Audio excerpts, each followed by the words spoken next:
Bali yung isa po kasi natin channel na Sir Joseph Horror Stories. Matagal po tayong hindi makapag-upload doon kasi nagkaroon ng problema yon. Pero ngayon naayos na po at makakapag-upload na tayong muli ulit doon. Ilalagay ko po sa comment section yung link o sa description. Pasuporta na lamang po tayo. Yun lamang po.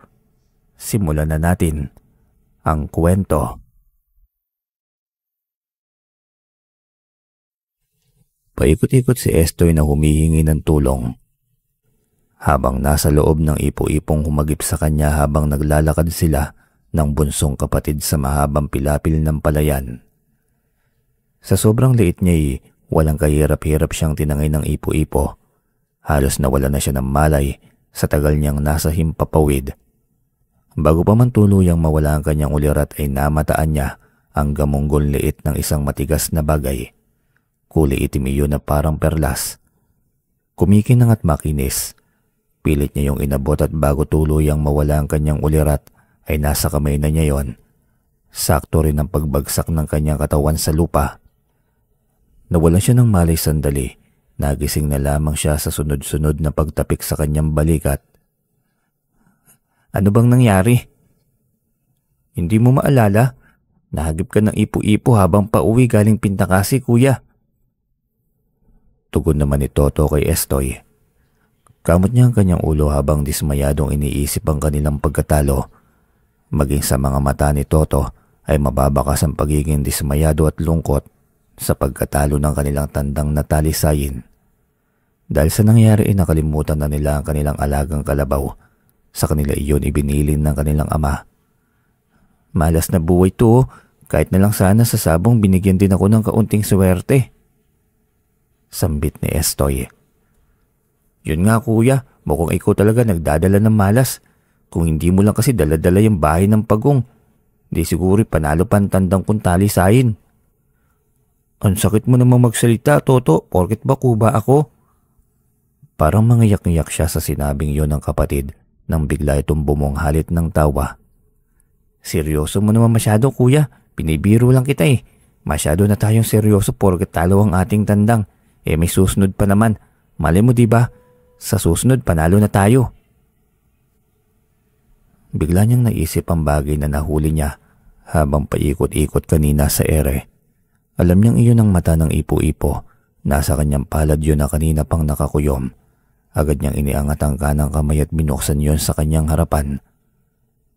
Nasa kanyang palad pa rin ang bagay. Ito na bang magbibigay sa akin ng swerte, mahal na poong may lalang? Sambit niya yon sa kanyang sarili. Kuya Estoy, bilisan mo naman. Lakad-takbo siya habang nakabuntot sa bunsong kapatid niya na 20 anyos lamang ngunit hanggang baywang lamang siya. Malapit na itong magtapos sa kursong kinuha. Ipinagmamalaki ito ng kanilang ina kabaligtaran niya. Pagdating sa kanilang bahay, sinalo agad nila ang galit ng kanilang lolo Julio. Galit ito nang ilaban nila ang talisayin ng walang ideya sa larangan ng sabong. Gaya ng mga pamahiin at kung ano pang mga estratehiya. Buti sana kung may dala kayong mutya. Iyon ay tiyak na panalo kayo. Gaya po ng ano lolo? Tanong naman ni Toto. Gaya ng mutya ng pangil ng kidlat, ng gabi, o ng ipo-ipo. Ang mga mutyang iyan ay napakagaling na mutya sa larangan ng sabong. Bigla siyang nagka-interes sa sinabing yun ng kanyang lolo. Agad siyang lumapit sa matanda upang usisain ito. Lolo, ano po bang itsura ng mutya ng ipo-ipo? Tanong naman ni Estoy. Mata yun ng ipo-ipo. Parang sa butil ng munggo ang laki. Depende. Merong itim at meron ding puti na perlas. Pero syempre, magkakaroon ng bisa yan kung mananatiling sikreto sa sarili. Kapag biniyayaan kayo ng mutya, wag na wag niyong ipagsasabi. Huwag niyong ipagkakalat sa maraming tao para mas maging mabisa ito at sunod-sunod ang swerte sa inyong buhay. Lihim siyang napangiti nang marinig yon. Ramdam na niya ang positibong enerhiya.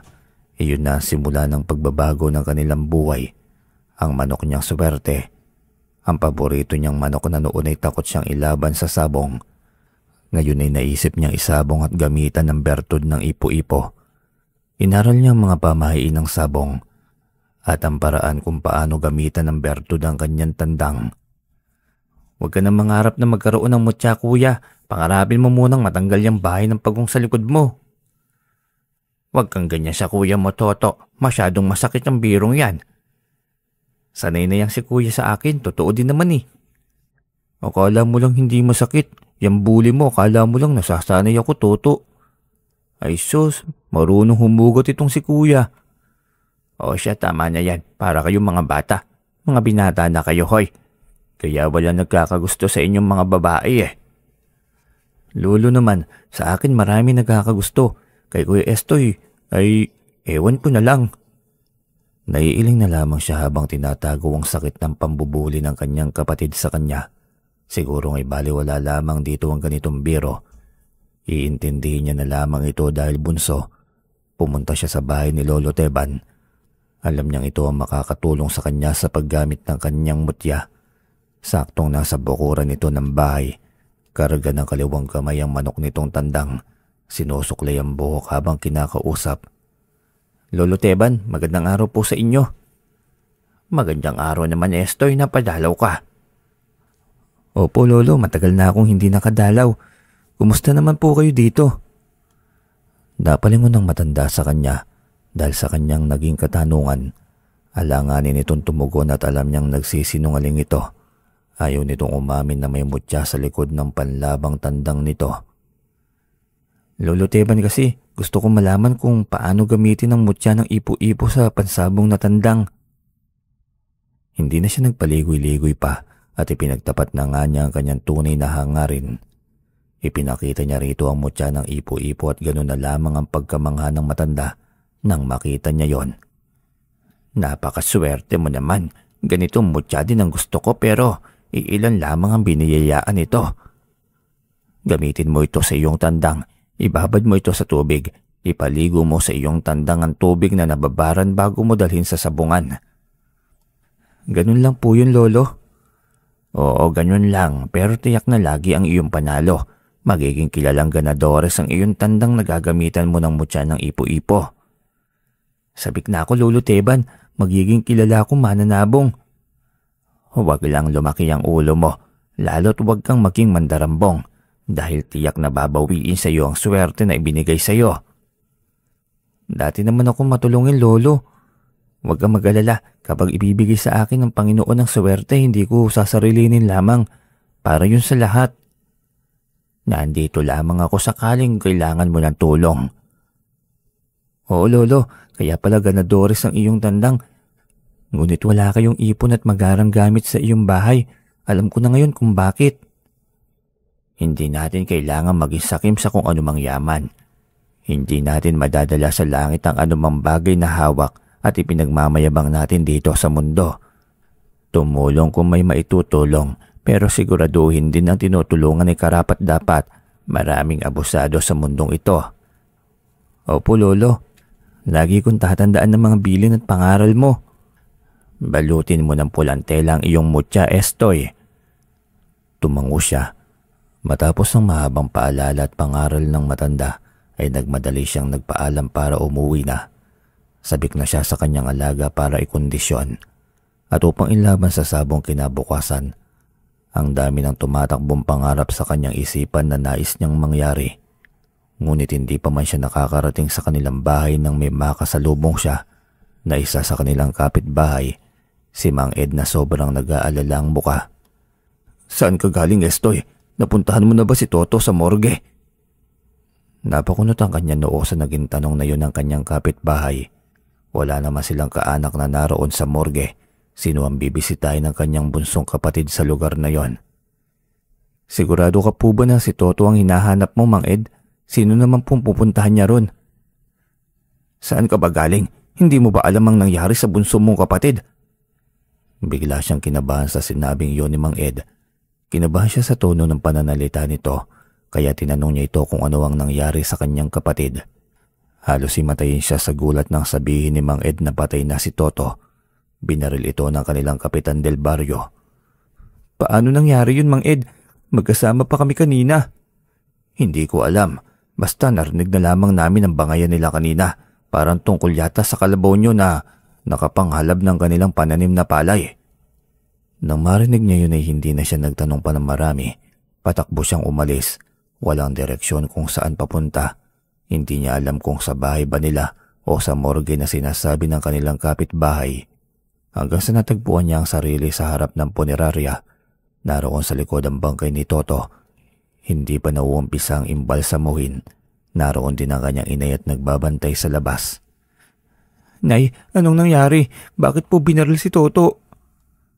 Matalim ang titig nito sa kanya. Namumugto at halatang ilang oras nang walang tigil sa pag-iyak. "Kasalanan mo ito, Estoy." "Po, Nay, bakit po ako? Wala naman po akong ginagawa. Nakawala ang kalabaw natin. Napunta sa lupain ni Kapitan Doroy. Dahil sa kapabayaan mo. Ikaw naman ang may obligasyon sa mga alagang hayop eh. Sana ikaw na lamang ang nasa bahay kanina para ikaw ang nabaril. Wala ka namang silbing kuba ka. Pahirap ka sa pamilya." Hindi niya mapigilang umiyak dahil sa sakit. Sinisisi rin niya ang kanyang sarili dahil sa pagkamatay ng kapatid. Kahit paalam naman niya na ito ang nagtali sa kanilang alaga sa punong mangga. Ang mali lamang niya hindi niya tinignan kung matibay ba ang pagkakatali nito, ngunit ang sabihan na walang silbi, isang napakasakit na salita ang gumilit sa kanyang dibdib.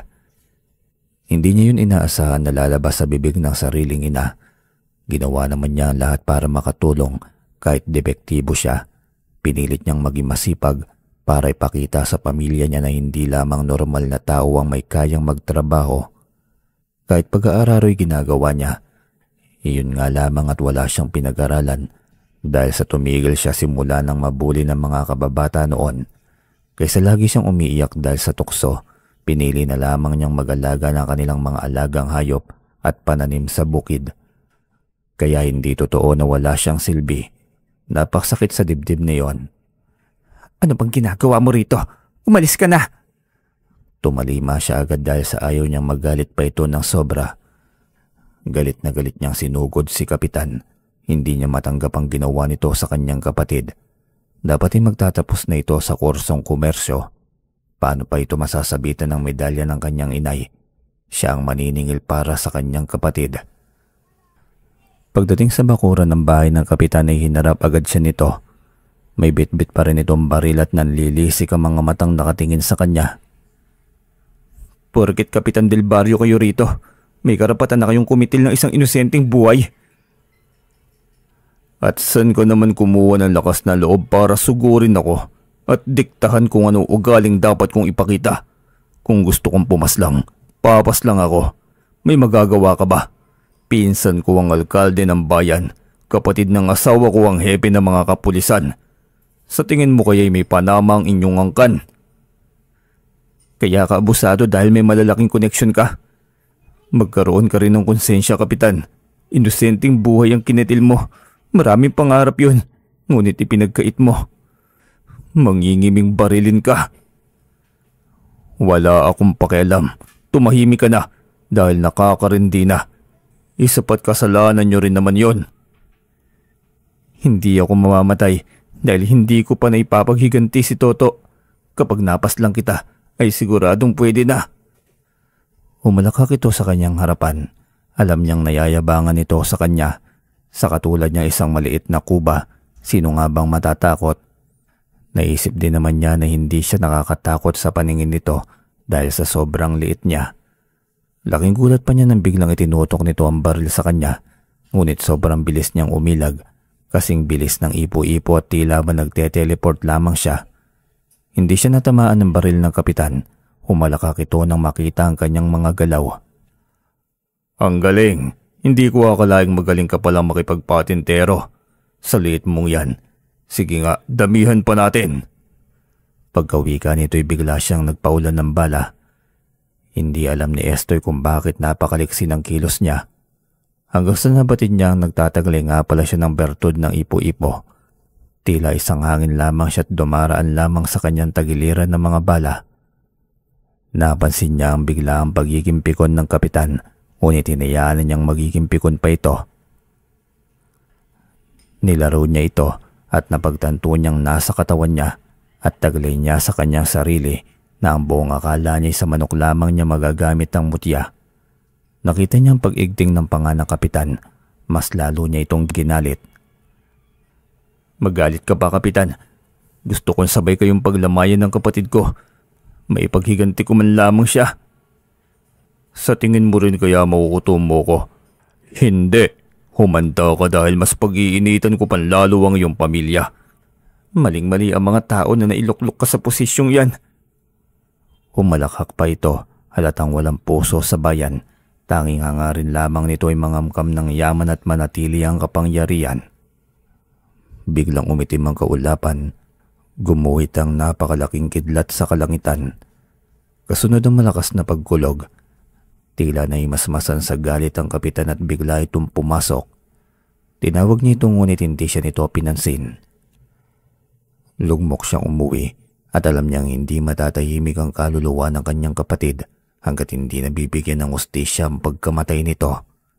Hindi man siya nagtagumpay ngayon, sa susunod ay titiyakin niya na magtatagumpay siya sa kanyang gagawing paghihiganti. Hindi siya natuloy sa pagsasabong bilang respeto sa pagkawala ng kanyang kapatid. Hindi siya makalapit sa kanyang ina dahil sa matalimang pagkakatitig nito sa kanya tuwing papalapit siya. Maghahating gabi na't unang araw ng lamay ni Toto, hindi niya ito kayang makita na nasa loob ng kabaong. Pumunta siya sa likod ng bahay. Bitbit ang tabako at dahon ng duwat para gawing tustos. Doon siya umithit at nagbuga ng usok. Iyon ang pampatanggal ng kanyang tensyon sa tuwing may problema siyang kinakaharap. Hindi niya namalayan na may kasama siyang naroon habang naghihit-hit ng tabako. Nakamasid lamang ito sa kanya. At nang hindi pa niya ito napansin na nasa gilid lamang niya ito. Huwag mo masyadong dibdibin ang lahat. May mga dahilan kung bakit nangyayari ang mga bagay-bagay. Hindi mo kailangan maglugmok. Napatitig siya sa babae. Nagliliwanag ito sa sobrang puti.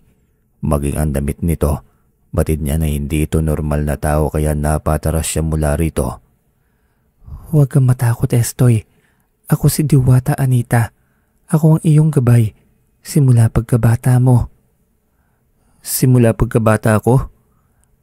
Oo. Ako na ang iyong gabay simula pa pagkabata. At ang mutya ng ipo-ipo'y kaloob ko sa iyo sa ganoong paraan. Wala ring silbi to. Di ko nga nagamit sa kapatid ko. Kahit na idepensa ko man lamang sana siya mula sa kamay ng hayop naming kapitan.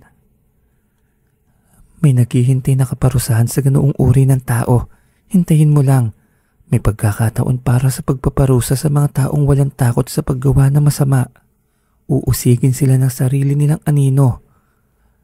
Pakiramdam ni Estoy ay panaginip lamang ang lahat ng kanyang nasaksiyan. Ngunit masaya siya kahit papaano na nakilala niya ang kanyang gabay. Naniniwala siya na bawat isa'y mayroong gabay, ngunit iilan lamang ang nabibigyan ng pagkakataon na makilala ang gabay nila.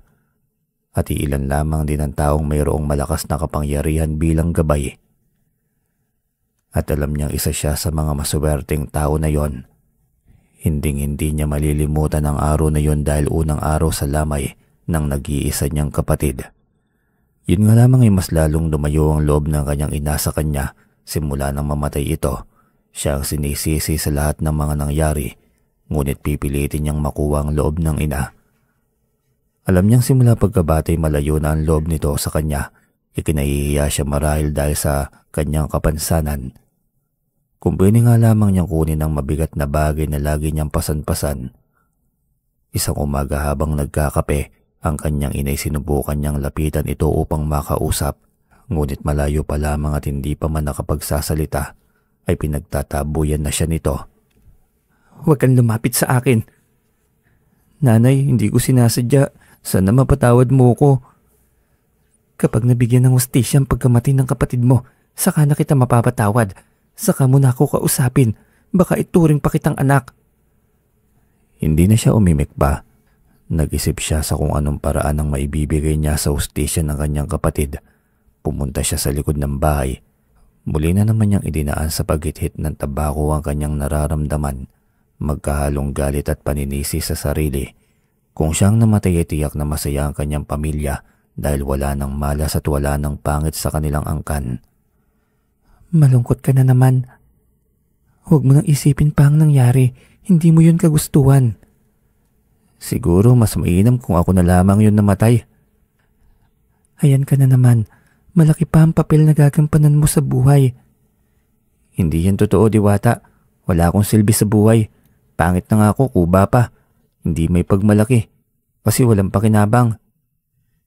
Hindi nakapagsalita ang Diwata nang biglang dumating si Lolo Teban. Paika-ika itong lumapit sa kanya. Nabalitaan ko ang tungkol sa pagkamatay ng iyong kapatid. Nakikiramay ako. Kaya pala, hinihintay kita palagi sa sabungan ngunit hindi ka dumarating. Lolo, paano ako makakaganti kay Kapitan? Kung hindi siya mabubulok sa kulungan, mas mainam na mabulok na lamang siya sa ilalim ng lupa. Mainam na hayaan mong nasa taas ang maningil. Hindi natin dapat nilalagay sa ating kamay ang batas. Hindi, Lolo Teban. Kaya masyadong abusado ang mga tao kasi lagi tayong nagpapakumbaba.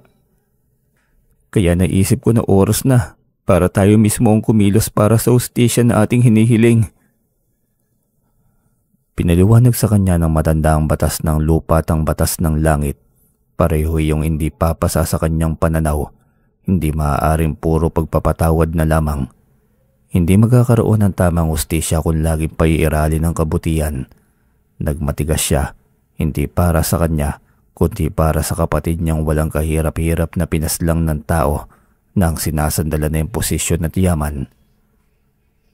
Hinintay niyang magdilim. Sa gabi ding yun ay sisingilin niya si Kapitan Doroy. Nasa kamay niya ang hustisya. Yun lamang ang madaling paraan upang maibsan ang galit ng kanyang ina. 6:00 pa lamang ng hapon ay bumaba na siya ng bahay. Bitbit ang mutya ng ipo-ipo. Bahala na kung tatalikuran siya ng kanyang gabay. Ang mahalagay matanggap siyang muli ng kanyang ina. Kapag nalaman nitong napas lang niya ang kapitan, tiyak siyang magiging tahimik muli ang kanilang buhay.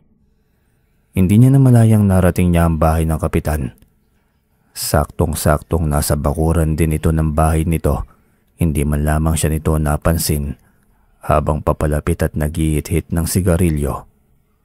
Parang inosente at napakabait na nilalang kung tignan. Paano ko nakapasok sa gate ng aking bahay?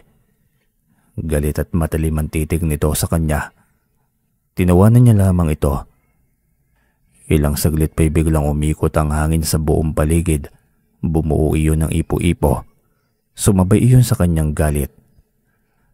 Ang daming mabubuting pangarap ko na masisira lamang dahil madudungisan ng iyong maitim na dugo. Umalakhak ito at biglang nanlisik ang tingin. Walang ano-ano'y binunot nito ang baril na nasa gilid nito. Tinutok nito iyon sa kanyang noo. Ngunit hindi man lamang siya nakaramdam ng kahit kaunting takot. Tinabig niya yun sa kanyang kamay. Pagkatapos bigla na lamang siyang nilamon ng ipo-ipo. Kinwelyuhan niya ang kaharap habang unti-unting iniangat ng mata ng ipo-ipo ang kanyang katawan. Ay kasamang umangat ang kapitan habang hawak nito sa kuwelyo. Hindi niya yung binitiwan kahit na anong pagpupumiglas nito. Ramdam niya ang kakaibang lakas. Mas lalo pang sumidhi ang kanyang galit. Inikot-ikot niya sa ere ang kapitan hanggang sa tuluyan nitong nanghina. Sa kanya ito itinapon sa pader ng gate nito. Sobrang lakas ng umbangol nito dahil sa sobrang lakas ng pagbato niya rito. Ilang sandali pa'y nakita niya ang pagtagas ng dugo mula sa ulo. Nakatingin ito sa kanya ngunit hindi na ito makapagsalita. Biglang lumabas ang dugo sa bibig nito. Pagkatapos ay unti-unting ipinikit ang mga mata. Saka lamang siya muling tumayo sa lupa. Ganito lamang pala kadaling bawiin ang buhay. Kung sana nagkaroon ka rin ng pagpapalaga sa buhay ng iba, kapitan. Pero ganito dapat sa buhay. Kung ano ang iyong inutang, yun din dapat ang pambayad. Hindi na siya nag-aksaya pa ng maraming oras. Paalis na siya nang biglang marinig niya ang sigaw ng isang babae. Humihingi ito na saklolo. Sambit nito ang salitang papa. Patakbong nilapitan ng ama na nakahandusay at naliligo ng dugo. Wala na itong buhay ngunit ang nakapagtataka hindi man lamang siya nito nakikita. Biglang naglabasan ng mga tao sa bahay, mga kasambahay, mga kaanak, maging ang asawa ng kapitan. Umiiyak itong nagtatanong kung ano ang nangyari. Kinuwento ng anak na naabutan na lamang nito na may ipo-ipong pumapaikot sa kanilang bakuran. Napangiti siya na mapagtanto na ang mutya ng ipo-ipo ang tumulong sa kanya, ngunit nakapagtataka na hindi siya nakikita ng mga tao sa harapan. Napakarami na ng mga tao ngunit ni Ise wala man lamang makakita sa kanya, gayong nasa harapan lamang naman siya ng mga ito. Umalis ka na rito, Estoy, bago pa mawala ang bisa ng kapangyarihan na nilapat ko sa iyong katawan. Diwata Anita, ikaw ang tumulong sa akin. Ako ang iyong gabay. Natural lamang na ako din ang tutulong sa iyo dahil sa akin ka ibinili ng iyong anghel. Bilisan mo na, lumabas ka na. Nagmamadali siyang umalis. Nagulat siya nang tumagos na lamang siya sa pader nila kapitan. Kasabay lamang niya ang Diwata. Nakalutang ito sa kanyang tagiliran sa pag-aakalang tatagos pa rin siya ay binangga niya ang pader sa kabilang bahay na katapat ng bahay ni kapitan. Napasigaw siya sa sakit ng kanyang ulong tumama sa pader. Aray, sakit naman. Naging bulag ka na ba? Kanina tumagos lang ako sa pader nila kapitan eh. Kanina pa yon. May bisa pa ang mahika na inilagay ko sa iyo, kaya nga pinalalabas na kita, hindi ba? Napakamot siya ng ulo, parang ayaw niyang mawala yon sa kanyang sarili. Ngunit batid niyang lahat ay temporaryo lamang. Matapos kitang maihatid sa inyong bahay, baka matagal na naman ulit bago tayo magkita. Anong ibig mo sabihin, mahal na Diwata? Hindi ko alam kung gaano katindi o katagal ang parusang kakaharapin ko dahil sa ginawa kong pagkonsinti sa iyo. Natahimik siya't biglang napaisip. Bigla siyang nakonsensya sa kahinat-natan ng Diwata. Lahat pala ng parusa nito ay nakadepende sa kasamaang gagawin niya. Pinaslang niya ang kapitan. Matinding kasalanan iyon, kaya tiyak na matindi ang kaparusaang kakaharapin ng Diwata. Hinarap niya ito at buong loob na inalok ang sarili para sa kaparusahang yon. Ako naman ang may kasalanan, di ba? Ako na lamang ang tatanggap ng parusa, hindi dapat ikaw. Ngumiti lamang ito ng malungkot. Mas lalo tuloy siyang nilalamon ng kanyang konsensya. Bilisan mo na lamang na makarating ka agad sa inyo. Hindi ka pwede doon sa ikalawang dimensyon. Wala siyang nagawa. Hindi niya mapipilit ang Diwata. Tahimik silang naglalakad hanggang sa marating nila ang bahay. Nandito na tayo. Pumasok ka na. Huwag kang labas ng labas dahil hindi na ako nakaaligid sa iyo ngayon. Hindi ko rin alam kung kailan ako babalik o kung makakabalik pa ba ako. Sana iyon ang una't huli mong kasalanan, mortal. Hindi magandang imahe. Dahil masama ang balik sa mga katulad kong gabay. Malungkot siyang humingi ng paumanhin dito. Gayunpaman ay hindi niya pinagsisihan na napaslang niya si Kapitan Doroy. Dahil buhay din naman ng kapatid niya ang kinuha nito. Humihingi siya muli ng patawad at nagpaalam. Umaasa ako makakabalik ka kaagad, mahal na Diwata. Ang taong yun ay may maitim na budhi. Nararapat lamang sa kanyang nangyari. Marami na siyang inabuso. Tiyak ako mas marami pa siyang aabusuin. Ngumiti lamang ang Diwata ng alanganin. Siguro'y napagtanto rin ito ang punto ng kanyang sinasabi. Nang makakit na siya ng bahay ay unti-unting naglaho ang Diwata sa kanilang bakuran. Saka lamang niya isinarado ang pinto at nagmamadaling pumunta sa kusina kung saan naroon ang kanyang inay. Nay, wala na si Kapitan. Pinaslang ko siya. Huwag mo nga akong pinagluloko. Sa liit mong yan, anong kakayahan ng mayroon ka para mapaslang mong hayop ng kapitang yon? Dahil may taglay akong bertud, saka kasama ko ang aking gabay. Umalakak ang kanyang ina nang marinig yon. Pinagkamalan pa siyang baliw nito. Parang gusto na niyang sumuko upang kunin ang loob ng kanyang inay. Simula pagkabata, atensyon lamang nito at pagmamahal ang kanyang natatanging kahilingan. Puro si Toto palagi ang inaalala nito. Hindi naman siya nagsiselo sa kanyang kapatid, ngunit hiniling niya na sana kahit kaunting atensyon ay bigyan din naman siya nito. Ang kanyang ama lamang ang palaging nakakaintindi sa kanya. Biglang binuksan ni Aling Emma ang radyo at saktong ang balita ay tungkol kay Kapitan Doroy. Laman ito ng broadcast sa radyo. Narinig mo yun, Nay? Patay na si Kapitan kasi ginawa ko ang gusto mo, Nanay. Tumahimik ka. Oo, patay na si Kapitan Doroy. Ngunit hindi ikaw ang pumaslang, kundi ang pananalasa ng ipo-ipo. Nay, ako po ang ipo-ipong yon. Bigla siyang sinampal ng kanyang inay. Galit na galit itong nakatingin sa kanya. Ayaw siya nitong paniwalaan. Kahit anong pamimilit at paliwanag niya, gusto niyang ikuwento lahat ngunit ayaw nitong pakinggan. Siguro gumagamit ka na ng droga. Ang tindi mo mag-imbento ng kwento. Paano ka naging ipo-ipo? Sige nga. Gawin mong ipo-ipo ang katawan mo ngayon. Nakakarindi ka, Estoy. Kailan ka pa ba mamamatay? Sumabay ka na lamang kay Kapitan para mas masaya. Hindi na niya napigilang maluha. Sobrang sakit na sa kanyang kalooban. Kahit anong gawin niya hindi magawan tanggapin siya ng kanyang inay.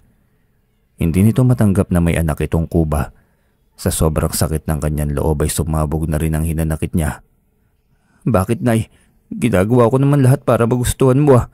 Sana pala hindi mo na lamang ako pinanganak. Hindi ako nangarap ng anak na kagaya mo. Isang kuba, isang pangit na kuba. Mas lalong sumagana ang luwa sa kanyang mga mata. Mas masakit iyon sa lahat, ang pagtabuyan ng sariling ina. Sige, Nay, para sa ikatatahimik ng iyong buhay. Aalis na lamang ako sa bahay na ito. Patawarin mo ako kung bakit naging makulit ako at naibigay ako ng Diyos sa inyo. Simula ngayon mamumuhay na lamang ako mag-isa. Kahit masakit sa dibdib ay pinilit niya ang sariling lumayo na rito. Dala niya ang malaking alporhas na ang laman niya ang kanyang mga gamit. Dala rin niya ang kanyang manok dahil alam niyang iyon ang makakatulong sa kanya upang may sakatuparan ng pangarap niyang makatulong sa kapwa. Hindi niya alam kung saan siya pupunta, kung saan ang kanyang direksyon. Wala siyang mahihingian ng tulong pero alam niya na may gagamitin pa ring tao upang kupkupin siya. At sakaling mayroon man ay magiging biyaya siya rito o sa pamilya nito, babangon siyang muli sa tulong ng kanyang mutya at ng kanyang manok na subiter. Habang naglalakad siya, nakasalubong niya si Lolo Teban. Sakay ng kalabaw nito ay galing ito sa bukirin at pauwi ito ng bahay. Magandang gabi po, Lolo Teban. Gabi na, kakauwi mo pa lamang po. Sabi niyang ikaw yan, Estoy eh. Naguguluhan ako kung bakit puro ka bukol. May sa likod, may sa harap din. Bakit may dala ka bang malaking alporhas? Saan ang punta mo? Umalis na po ako sa bahay, Lolo Teban. Kaysa magiging kalbaryo lamang ang laging buhay ni nanay sa akin tuwing nakikita niya ako. Ano ba yung inay mo na yan, Estoy? Napakawalang puso. Simula pagkabata na pang mamaltrato niya sa'yo. Hanggang ngayon ba naman ay hindi pa rin nawawala ang galit niya? Kasalanan mo ba kung lumabas kang ganyan? Hayaan mo na, Lolo. Wala akong magagawa. Kahit anong kabutihan pa ang gagawin ko, hindi ako matatanggap ng nanay. Kaya mas mainam na lalayo na lamang ako sa lugar na ito. Hindi ka lalayo. Sa akin ka na lang. Ituturing kitang apo ko o maging anak ko man lamang ay pwede rin. Kung ayaw nila sa'yo, huwag mong pilitin. Darating ang araw na pagsisisihan nila ang ginawa nilang ito sa'yo. Napakabuti ng puso mo, Lolo. Pangako, magiging mabuti ako. Hindi ka na mahihirapan sa iyong buhay dahil magiging alalim mo na ako. Maswerte ako sa iyo. O halika, sumakay ka na sa kalabaw ko. Ang dami pa nating sinasabi. Oo nga pala, Estoy. Sana pagdating ng araw, matutulungan mo ko. May malaking laban akong kahaharapin. Sana bukas, samahan mo na ako. Walang problema, Lolo. Kahit anong laban, magpapaturo po ako sa iyo ng depensa, Lolo.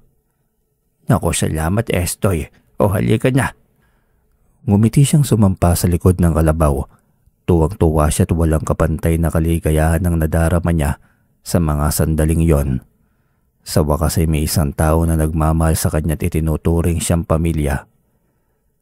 Ang kanyang ama, hindi niya naman narinig na sinisigawan siya nito, ngunit hindi rin siya kinakausap. Parang wala rin itong pakialam sa kanya. Ang kanyang lolo Julio. Maayos naman ito sa kanya noon ngunit simula nang mamatay si Toto, tila nag-iba rin ang trato nito sa kanya. Mukhang siya rin ang sinisisi nito sa pagkawala ng isa nitong apo. Napabuga na lamang siya ng hangin habang iniisip ang mga bagay na yon. Huwag mo niyang isipin ang mga ganong bagay. Magsisimula tayo sa bago. Saka magiging katuwang kita sa pagtulong sa mga nangangailangan. Tiyak ako matutuwa ka. Magagamit mo rin sa tama ang iyong mutya. Ako mismo ang aalalay sa iyo. Salamat lolo, hindi kita makakalimutan kailanman. Ang iyong kabutihan ay palagi kong aalalahanin at ikukwento sa mga bagong henerasyon. Isa kang tunay na may dakilang puso. Ipapasa ko sa iyo ang legasiya kong ito. Ang mga mutya at anting-anting na mayroon ako, magiging sa iyo na ang mga bagay na ito. Napakaswerte ko na dumating ako sa iyong buhay, Lolo Teban, kaya ayokong abusuhin ang kabaitan mo. Pagsusumikapan ko po na aralin lahat at huwag ka pong mag-alala, Lolo. Ngumiti ito at halatang masaya rin sa pagdating niya sa buhay nito. Kinabukasan din niyon ay itinuro sa kanya ni Lolo Teban ang mga nalalaman nitong mga bagay-bagay patungkol sa paggamit ng mga bertud. Ngunit masinasa muna siya nito sa paggamit ng mutya ng ipo-ipo kung saan ay natural niya itong taglay. Kahit mutya lang ng ipo-ipo, tiyak na ako magiging malaking pangontra mo ito sakaling may makalaban ka ng mga elemento o di kay mga taong may masasamang interes sa iyo.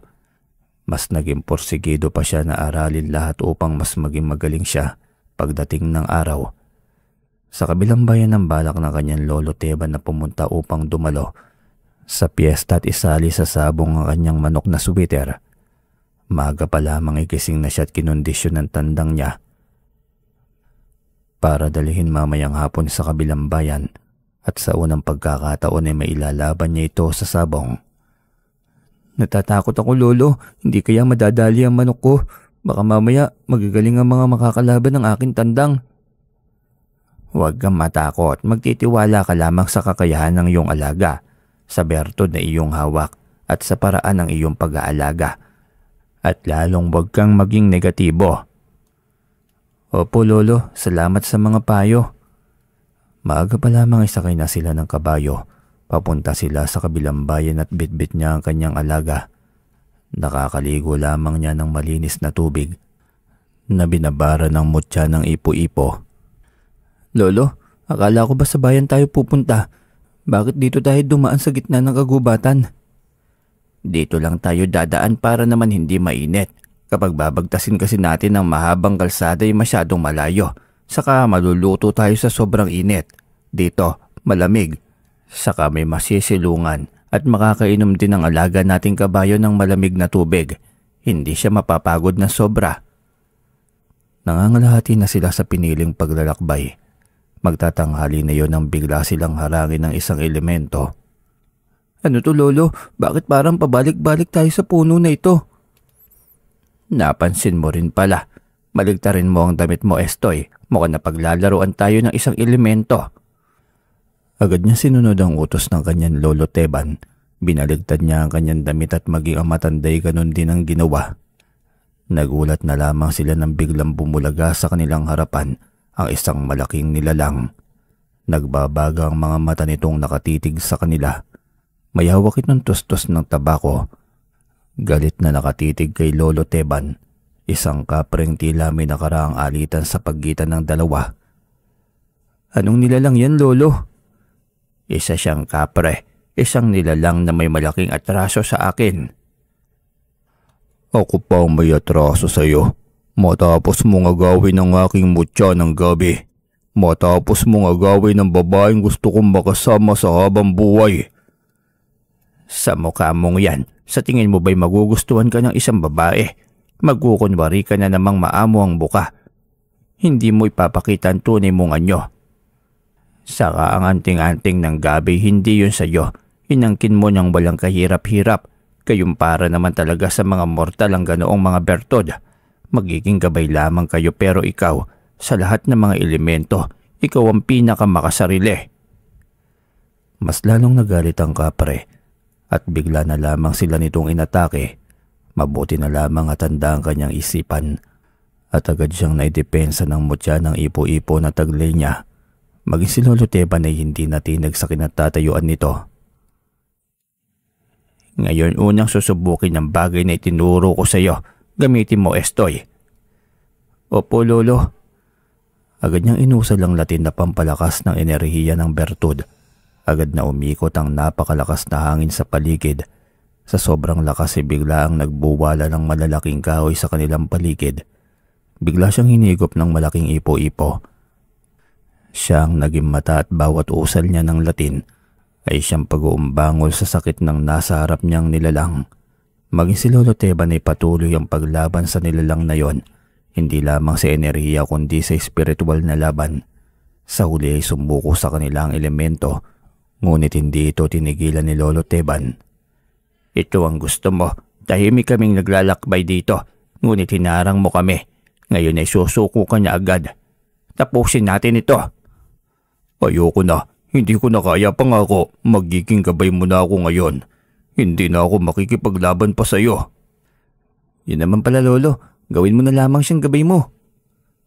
Paano ko naman masisiguro na totoo ang sinasabi niya? Kinuha ng kapre ang singsing nito sa daliri. Mabilis na iniabot iyon kay Lolo Teban. Matanda na ako. Hindi ko na kailangan ng maraming gabay. Ibigay mo yan kay Estoy. Simula sa araw na ito, sasaludo ko sa kanya. Tutulungan mo siya sa oras na kailangan kanya. Masusunod, Lolo Teban. Tanggapin mo, Estoy, ang aking singsing na siyang portal ko sa pagitan ng mga tao at elemento. Huwag kang mag-alala. Kapag kailangan mo ng aking tulong, bubuksan mo lamang ang maliit na bilog sa palawit na nasa gitna ng disenyo nitong singsing. Agad ako nasa harapan mo. Kapag hindi mo na ako kailangan ay isara mo lamang ang bilog na yan. Agad rin akong lilisan at mawawala sa harapan mo. Pagkarinig niyon ay agad niyang isinarado ang nakabukas na bilog na pantakip sa disenyo ng palawit ng singsing na yon. Napatawa siya nang makitang nawala sa kanilang harapan ang kapre. Pinaglaruan niya yon. Binukas sara niya kaya mawawala at muli na namang lilitaw ang kapre sa kanyang harapan. Pinaglalaruan mo naman ang elementong yon, Estoy. Hindi nakakatuwa. Halika na nga. Naku, pasensya na hulo. Natutuwa lang po ako. Salamat dito, Lolo Teban.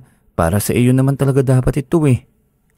Gamitin mo sa tama. Huwag mong abusuhin ang elementong gustong tumulong sa iyo at lalong huwag paglaruan.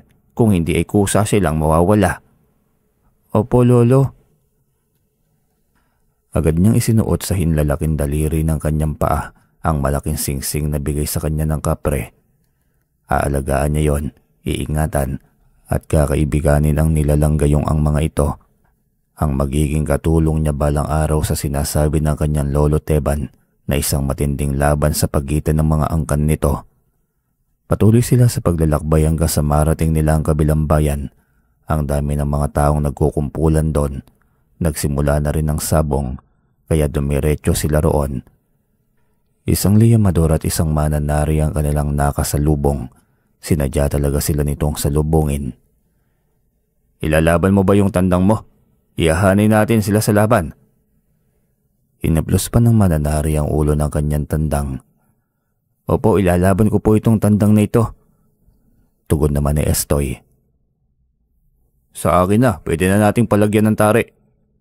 Agad niya itong inabot sa liyamador. Buuan loob niya na mananalo ang kanyang tandang kasi may berto dito ng ipo-ipo. Lolo, anong logro sa'yo? Doblado agad ang sa atin, Estoy. Tataya tayo ng malaking halaga. Hindi pa tayo kulelat? Ayan ka na naman. Tumahimik ka na lamang at magtiwala sa bertod na taglay mo. Hindi na siya nagsalita pa nang sitayin siya ng matanda. Inintay nila ang kanyang tandang na ilalaban. Pagiging sabik, yun ang kanyang nararamdaman. Unang beses din niyang ilaban ito at unang pagkakataon din na ginamitan ng mutya. Ilang sandali ang lumipas at dumating na ang oras. Ang kanyang tandang na suweter ay ang maglalaban sa mga oras na yon. Kompleto na rin ang lugrohan. Sabik na sabik siya sa kahinat-natan ng kanyang laban. Kita mo, tiyak na ang ating panalo. Sigurado ka po ba, Lolo? Oo nga, tiyak na ang panalo natin. Ilang sandali pa'y bumulagta na ang kalaban ng kanyang suweter. 3 palo sa paa, bawat paglipad ay nababaon ng tari sa tiyan ng kalaban. Sobrang lalim ng sugat ang natatamo ng mga kalaban na yon. Talo na nga, Lolo, ang kalaban, ngunit tayo, panalo tayo ng malaking halaga ng pera. Sabi sa iyo sa susunod huwag kang mag-iisip ng kung anong mga negatibo, lalo na't kasagsagan ng laban. Opo, Lolo, hindi na mauulit. Sa ikalawang pagkakataon ay muling nilaban ang kanyang tandang. sobrang sabik pa rin siya na muli itong makitang panalo. Matapos may laban, hindi rin nagtagal na ideklara ulit ng panalo ang kanyang tandang. Tubong-tuwa siya sa unang pagkakataon na naisalang niya ito sa isang sabong. "Lolo, malaking tulong ito sa mga taong mahihirap, hindi po ba?" "Oo, kaya napakaswerte ng matutulungan natin." Masaya silang pauwi ng bahay ni Lolo Teban. Dapit hapon na yon, hindi na sila dumaan sa gubat gayong hapon at palubog na ang araw. Mabilis na dumaan ng mga araw. Parang kailan lamang nang ampunin siya ni Lolo Teban. Halos 3 taon na siyang kasama nito. Biyasa na siya sa mga bertud at Latin na tinuro nito sa kanya. Marami na rin ang lumalapit kay Lolo Teban na gustong magkaroon ng lihim na karunungan. Ngunit ilan lamang ang binibigyan ng matanda ng pagkakataon dahil nababasa rin niya sa iba na hindi magandang ideya magkaroon ng mga ito dahil hindi gagamitin sa mabuti. Marami itong natulungan, pero pili lamang. Mga taong gustong magkaroon ng lihim na karunungan, hindi sa pansariling interes lamang. Ika-75 taon na kaarawan ni Lolo Teban. Naisip niya na sorpresahin ng matanda. Gusto niya itong ipagluto at magkaroon ng maraming bisita. Hindi naman siya nabigo dahil tuwang-tuwa ang matanda nang makita ang lahat ng mga taong tinuruan nito ng mga lihim na karunungan at taglay nito. "Matanda na ako at masaya na kahit paano. Marami sa inyo ang natulungan ko. Sana'y gamitin niyo talaga sa tama. Piling-pili lamang kayo ang tinulungan ko na magkaroon ng ganito." Tumango ang mga ito at nagpasalamat ng sobra. Nangako ang mga yun na habang buhay ay aalalahanin nila ang kabutihan ng matanda. Hanggang gabi ang pagdaraos ng kaarawan ni Lolo. Malalim na ang gabi nang umuwi ang iba. Medyo nakainom pero hindi naman sila naglasing. Nangako ang mga ito na hindi magiging lasinggero dahil bawal at mawawala ang bisa ng kanilang mga natutunan. "Nakakatuwa naman ang ginawa mo, Estoy." "Naku Lolo, hindi ka pa pala natulog?" "Hindi pa. Sobrang nagalak ako sa ginawa mong ito sa akin. Unang beses itong mangyari na pinagdaos ang aking kaarawan." Naging emosyonal pa ito kaya sobrang naawa si Estoy sa matanda. Simula pagkabata niya hindi niya narinig na may kaanak ito sa lugar. Ang natatandaan niya ay 8 taon na siya noon nang lumipat mag-isa si Lolo Teban sa kanilang sityo. Kilalang sabungero na may mga ganadores na tandang. Maraming natutulungan ngunit kahit isang kaanak nito ay hindi pa nila nakikita. Kalagitnaan ng pagiging emosyonal ng matanda ay bigla na lamang may nagbagsakan sa kanilang bakuran sa may bubungan at sa tapat ng bintana kung saan sila naroon. Napatingala siya at napaikot ng kanyang paningin. Hindi niya alam kung ano ang mga bagay na yon. Bigla rin namang tumahimik ang paligid. Nagtaka siya at pati ang kanilang mga aso ay sobrang tahimik. "Narito na sila, Estoy. Mukhang natuntun na nila ako." "Sinong sila, Lolo Teban?" "Ang mga nilalang ng dilim, ang mga lahi ng mampak na aswang. Ang pinakaunang lahi ng aswang na walang ibang ginawa kundi ang mamerwisyo ng mga tao." Nagulat siya sa naging pagtatapat ni Lolo Teban sa kanya. Hindi siya makapaniwala na isa ito sa lahi ng mapamerwisyong aswang, gayong hindi naman makikita sa mukha nito. Napakabait at napakamatulungin na uri ng nilalang. "Gusto mo bang makita ang nakatagong katauhan ko, Estoy? Hindi ako normal na tao lamang, pero hindi rin ako masamang uri ng mampak. Hindi ako tunay. Ang ama ko ang mampak na aswang. Minahal niya ang aking ina at sa pagkahumaling niya rito'y sapilitin niyang pinagsamantalahan ng aking inay." "Totoo talaga pala, Lolo. Isa kang aswang." "Huwag kang matakot. Hindi naman kita sasaktan. Ipapakita ko lamang sa iyo ang tunay kong anyo." Pagkatapos sabihin yun ay bigla na lamang itong nagpalit ng anyo. Nagulat siya nang makita ang nakakatakot nitong tunay na anyo. Parang sa palaka ang mga mata nito at lalamunan, maging ang bibig, maging ang balat at ang porma ng kamay at paa. Para itong taong palaka na may mahabang buntot. Napakalansa nito at nakakaduwal. Kaya pala kanina pa siya nakakaamoy ng kakaibang amoy mula sa labas. Totoong nakapaligid sa kanila ang lahi nito. "Pero bakit gusto ko nilang kunin, Lolo?" "Dahil hawak ko ang mutya ng mga mampak At ayokong isa man sa mga bagong henerasyon na makakahawak nito. Gagamitin lamang nila ito sa kasamaan, sa pamimiktima ng mga inosenteng buhay. Matapos magtapat nito ay bumalik na ito sa pagiging normal na tao. Bigla ring nagsiingay ang mga nilalang sa paligid. Galit na galit ngunit tila hindi ang mga ito makalapit sa bahay ni Lolo Teban. Ihanda mo ang iyong sarili, Estoy. Tayo ang sasalakay sa kanila sa labas. Hindi sila pwedeng makapasok dito. Nilagyan ko ng proteksyon. Sa dami ng mga mutya na nakatago dito sa loob, hindi pwedeng isa sa mga yan ay makapagnakaw. Opo, Lolo. Handa na po ako. Binuksan niya ang lagusan ng kapre na nasa singsing na yon na binigay nito noon. Ilang sandali pa'y bumunga dito sa kanyang harapan. May paglilingkod ba ako sa inyo, amo? Tulungan mo kami ni Lolo Teban. Kailangan naming magapi ang angkan ng mga mampak. Yun lang ba? Walang problema, amo. Agad siyang umusal ng Latin pagkatapos sa isang napakalakas na hangin ang umikot sa buong kabahayan. Bumukas ang pintuan at pumasok ang ulo ng ipo-ipo. Nilamo siya nito at dinala sa labas ng bakuran. Umaayaw siya sa kanyang isipan. Si Lolo Teban ay nakalutang sa ere. Sa anyong mampak na aswang, hindi niya sukat akalain na sobrang dami ng kanilang mga kalabang mampak na nakaposisyon na sa paligid ng buong bahay. Lolo, ang dami nila. Huwag kang matakot sa kanila, Estoy. Malakas sila, ngunit malakas at makapangyarihan ka sa kanila. Saka nandito pa ako. Hindi kita pababayaan sa laban mo dahil nangako ako sa iyo. Tugon din ng kapre. Nandito rin ako, Estoy. Diwata Anita, nakabalik ka na? Oo, hiniling ko sa pinuno. Naiintindihan nila ako at naiintindihan ka nila. Saka nakita nila ang kabutihan mo, kaya mabilis ako nakawala sa parusa. Tuwang-tuwa siya sa naging balita na yon. Ng kanyang diwatang gabay, mas magiging malakas pa siya. Tayong lahat, sabay-sabay nating lusubin ng mga mampak na aswang. Pagkawi ka niya, sabay-sabay na silang umatake sa mga nilalang.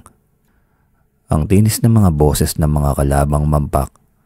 Si Lolo Teban ay nakipagbunurin sa mga ito. Satora repo tonet, opera rotas.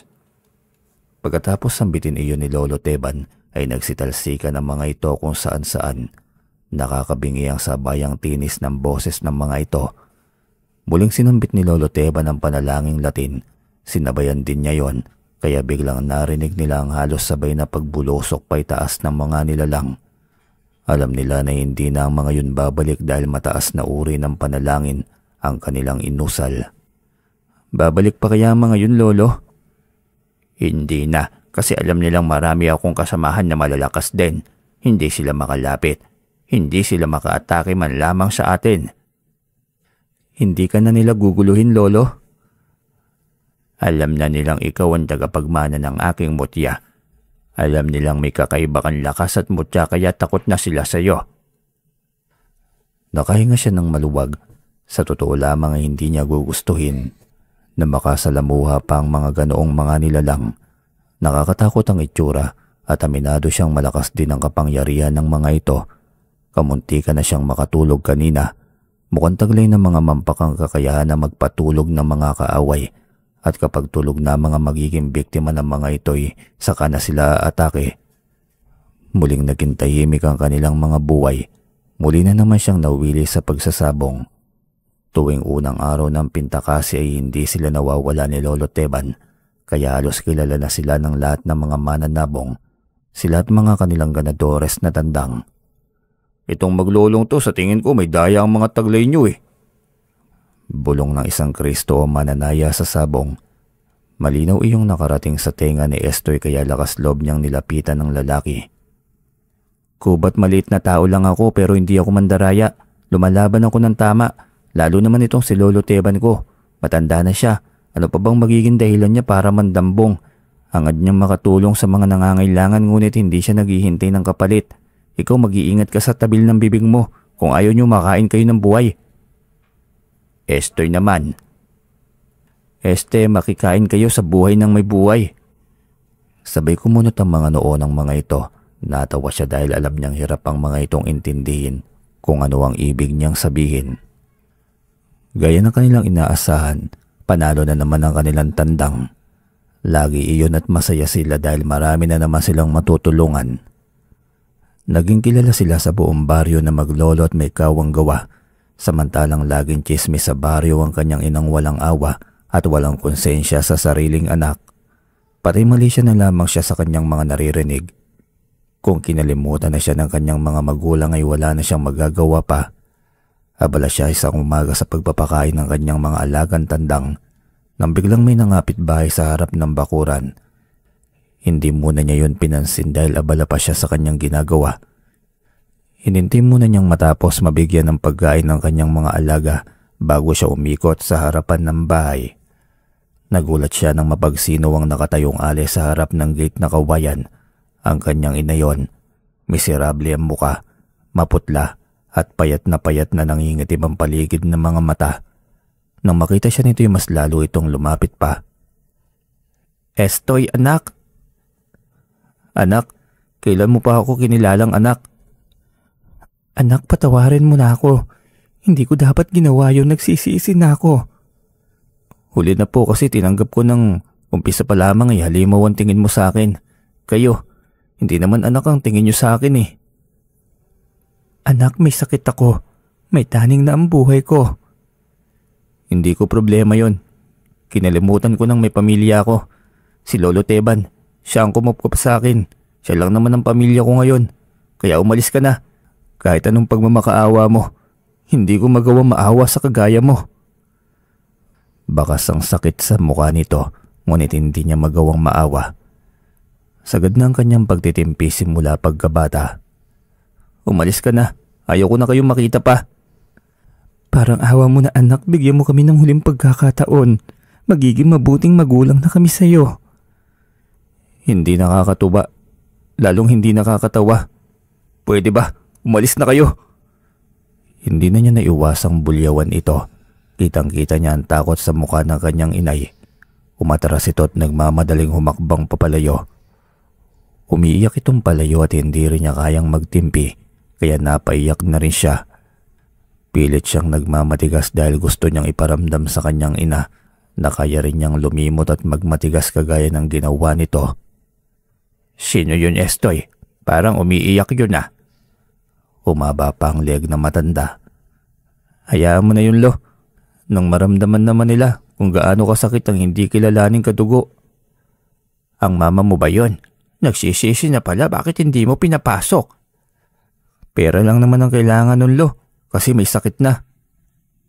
"Kahit anong mangyari, ang magulang ay mga magulang pa rin, Estoy. Hindi tayo dapat nagtatanim ng sama ng loob sa ating mga magulang, kahit gaano pa kasama ang naging trato nila sa atin." "Hindi ko alam, Lolo. Hindi ko maintindihan ang aking nararamdaman. Naaawa rin ako pero natatakot ako. Paano kung pera lamang palang habol niya sa akin? Kaya niya ako gustong tawaging anak kasi kailangan lang nila ng pera." "Kahit gano'n ay magpakumbaba ka, dito ka susubukin niyang nasa itaas." Tumahimik siya't lihim na nag-isip. Lutang ang kanyang utak. Inaalala niya ang mga ginawa noon ng kanyang ina, ang mga masasakit na salita nito. Paano pa niya magagawang magpatawad? "Siguro gumagamit ka ng droga. Ang tindi mo mag-imbento ng kwento. Paano ka naging ipo-ipo? Sige nga, gawin mong ipo-ipo yung katawan mo ngayon. Nakakarindi ka, Estoy. Kailan ka pa ba mamamatay? Sumabay ka na lamang kay Kapitan para masaya." "Bakit, Nay? Ginawa ko naman po lahat para magustuhan mo ah. Sana hindi mo na lamang po ako pinanganak." "Hindi ako nangarap ng anak na kagaya mo. Isang kuba. Isang pangit na kuba." Ito ang halos araw-araw na bumabalik sa kanyang pag-alala. Para iyong kutsilyo na tumatarak sa kanyang dibdib. "Ayan na, umiiyak ka na naman. Sabi ko naman sa iyo noon, ang tao ay may pagsisisi. Si mama nga noon, hindi niya matanggap na isa akong anak ng halimaw, na isa akong mampak. Pero dumating pa rin ang punto na tinanggap niya ako. Pero niyang tanggapin niya ako, saka naman ako sumuko. Kaya ayun, hindi ko na siya nakita pang buhay. Niyang sumunod na pagkikita namin niya sa loob na siya ng kabaong, Nagsisisi ako. Sana pinatawad ko na lang siya. Sana nagkaroon ng kahit kaunting sandali na nagkasama pa kami. Kaso wala na. Huli niya ang lahat.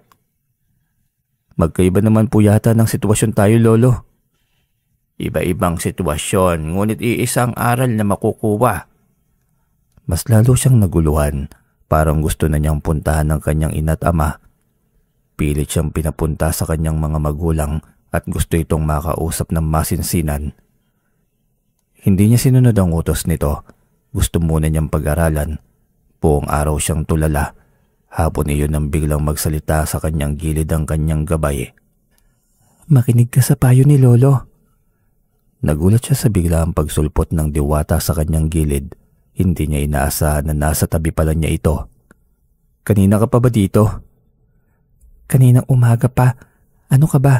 Gabay mo ko kaya alam ko ang lahat ng nangyayari sa buhay mo.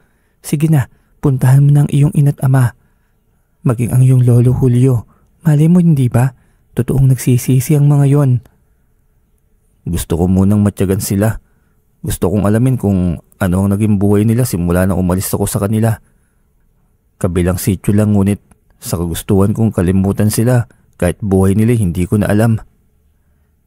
Depende sa'yo kung iyan ang desisyon mo. Pero kasi naging matulungin ka sa iba. Kaya bakit hindi mo subukan tulungan din ang iyong ina? May sakit siya hindi ba? Hindi ka ba naaawa? Bumuntong hininga siya.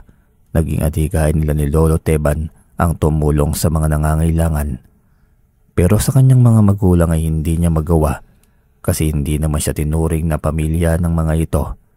Sa huli ay gumawa na siya ng isang desisyon. Pinuntahan niya ang kanyang mga magulang ngunit hindi siya nagpakita. Nagmatiyag siya sa labas at kung ano pang naging buhay ng mga ito simula nang mawala siya. Estoy, ikaw nga. Naku, halika. Ang tagal ka naming hindi nakita. Balita ko nandun ka na sa bahay ni Lolo Teban. Ang sabi pa ikaw daw ang swerte sa buhay ng matanda. Bungad sa kanya ni Mang Ed. Nakapit bahay nila nang makita siya. Hindi ko po alam. Kumusta po kayo rito? Ayos kami rito. Tanong ko lang Estoy. Sabi kasi nila isang halimaw daw yang si Teban. Nagkunwaring mabuti pero ang totoo ay maraming biniktimang mga buhay. Biglang umigting ang kanyang panga nang marinig yon. Sinamaan niya ito ng titig. Hindi niya matanggap ang akusasyon nito. Marunong din naman siguro kayong rumispeto ng buhay ng ibang tao, no? Huwag naman ganyan, Mang Ed. Mabuting tao si Lolo Teban. Hindi kagaya ng nasa isipan nyo. Mahiya naman po kayo. Siguro naman nakatikim din kayo ng mga paabot na tulong ni Lolo Teban sa lahat ng mga nangangailangan. Hindi po ba? Hindi ito nakatugon. Humingi ito ng paumanhin at nagmadaling umalis. Hindi tuloy niya ito natanong tungkol sa kanyang inay. Aalis na sana siya nang may nabangga siya. Ay anak ng tipaklong, Estoy! Namilog ang mga mata nito sa gulat. Maging siya'y nagulat din sa biglaang pagsigaw nito. Naku Estoy, butit umuwi ka na. Pwede bang puntahan mo ngayon din ang iyong inay? Pakiramdam ko'y hindi na siya magtatagal pa. Pagkarinig niyon ay patakbo siyang pumasok sa loob ng bahay nila. Nagulat maging ang ama niya sa kanyang biglaang pagpasok. Hindi na niya nagawang kumatok pa sa pintuan. Diretso na niyang binuksan ng pinto na kanina pang nakanganga ng kaunti. Estoy, anak. Emosyonal ito at gusto sanang yakapin siya ngunit mabilis siyang lumayo. Nandito lang ako para dumalaw. Anak, sana mapatawad mo kami ng nanay at lolo mo. Alam kong karma namin to dahil sa ginawa namin sa iyo. Hindi ko alam kung paniniwalaan ko ba kayo o hindi. Noon pa mang kabataan ko, hindi na naging maganda ang trato niyo sa akin. Paano ko pa kayo paniniwalaan? Paano kung pera lamang ang habol niyo sa akin? Dahil alam niyong mapera na ako ngayon. Umiyak si Mang Kokoy sa kanyang harapan. Totoong iyak. Alam niya, bakas din ang pagsisisi sa mukha nito. Hindi namin kailangan ng pera mo, anak. Kahit gaano pa karami ang iyong pera, hindi yan makakarugtong sa buhay ng iyong ina na nag-aagaw buhay na. Ano pong ibig niyo sabihin? May kanser sa bituka ang iyong ina. Ngayon ay nanghihina na siya. Laging ikaw ang laman ng kanyang bibig. Sana man lamang daw ay makasama ka niya. Pagkarinig niyon ay diretso na siyang pumasok sa kwarto ng kanyang inay. Pilit nitong huwag ko mawala ang boses habang tinitiis ang sakit ng tiyan. Naninilaw ang balat nito, namamawi sa talatang namimilipit na sa sakit. Nay! Hindi niya maiwasang hindi maiyak. Nakakaawang sitwasyon ng kanyang inay na kahit sinong anak ay hindi kayang tiisin ang ganoong sitwasyon ng ina. Anak, patawarin mo ko ha. Nagsisisi ako na sobra. Alam kong kahit puputulin ko pa ang kaisa-isa kong daliri sa iyong harapan, hindi magiging kabayaran iyon sa sakit ng pusong na idulot ko sa iyo. Napakahalimaw kong ina. Huwag kang mag-alala anak, kinakarma na ako ngayon. Ilang oras na lang, ilang sandali na lang, makapaghihiganti ka na sa halimaw mong ina. Huli na ang lahat ng aking pagsisisi, Estoy. Wala nang silbi pa. Umagulgol siyang napayakap sa kanyang inay. Hindi niya kayang tignan ito sa ganong sitwasyon. Kinusot ng pinong-pino ang kanyang puso. Hindi siya halos makahinga sa sobrang sakit. Mama, hindi. Napatawad na kita. Patawarin mo ko, Mama. Sana hindi kita sinukuan. Sana mas inintindi pa kita. Masaya ako anak kasi sa huling pagkakataon, nayakap kita. Yun lamang ay bigla na itong bumitaw. Tinignan niya ang mga kamay nito. Wala na, naninilaw na ito. Ang mukha nito'y kasing puti ng papel. Tinapik niya ang mukha nito at sambit ang katagang inay ng paulit-ulit. Halos hindi na siya makahinga sa sakit. Nay, gumising ka muna. Parang awa mo na. Bigyan mo naman ako ng pagkakataon maalagaan ka, Nay. Nandito na ako, hindi na ako galit. Mas iintindihin pa kita. Niyakap siya ng kanyang gabay, maging ng kanyang ama at lolo. Tahan na anak, wala nang iyong inay. Mas mainam na rin na makapagpahinga na siya sa sakit na kanyang iniinda. Estoy, bilang diwatang gabay mo, pakinggan mo ko. Normal sa inyong mga mortal ang kamatayan. Matuto kang tanggapin. Lahat kayo may kanya-kanyang oras. E di sana inuna na niya ako. Buhayin mo siya diwata, Anita. Di ba't may kapangyarihan ka? Anak, may kausap ka bang iba? Huwag mo na akong kausapin, Estoy. Mapagkakamalan ka nilang baliw. Saka isa pa, isa lang akong diwata. Hindi ako Diyos. Hindi ko hawak ang buhay ng mga tao. Wala akong kakayahan na buhayin ng iyong inay.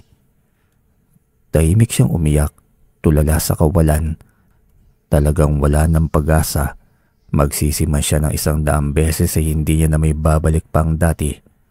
Wala na siyang magagawa pa. Iyon na ang magiging huling pagkikita nila. Anak, patawarin mo kami. Sana hindi pa huli ang lahat. Sana pwede pa tayong mag-umpisang muli na mag-ama. Niyakap niya ito. Nawalan na siya ng ina. Hindi na siya papayag na mawala ng ama at lolo. Kaya nagpatawad na siya. Alang-alang sa kanilang pamilya, gusto niyang kalimutan na lahat ng mga hindi magandang bagay na nangyari. Gusto niyang makasama ang mga ito sa isang masaya at masaganang mundo. Ang mutya ng ipo-ipo sa kanyang tandang, iyon ang magbibigay sa kanila ng kasaganahan, kasama si Lolo Teban, Lolo Julio at ang kanyang ama. Maging ang kanyang kaibigang kapre at ang gabay na diwata, alam niyang sariwa pa ang sugat ng pagkawala ng ina nito. Ngunit alam din niya na mawawala rin ang sugat at maghihilom sa tamang panahon at pagkakataon. Matutong magpatawad sa lahat ng bagay, sa lahat ng oras at sa lahat ng pagkakataon dahil hindi natin kontrol ang bukas. Ang taong kasama mo ngayon, maaaring bukas ay isa na lamang alaala ng nakaraan. Hanggang dito na lamang po ang kwento mga ka-DM. Maraming salamat po sa inyo. Nais ko lamang po kayong tanungin at mag-comment po kayo sa ibaba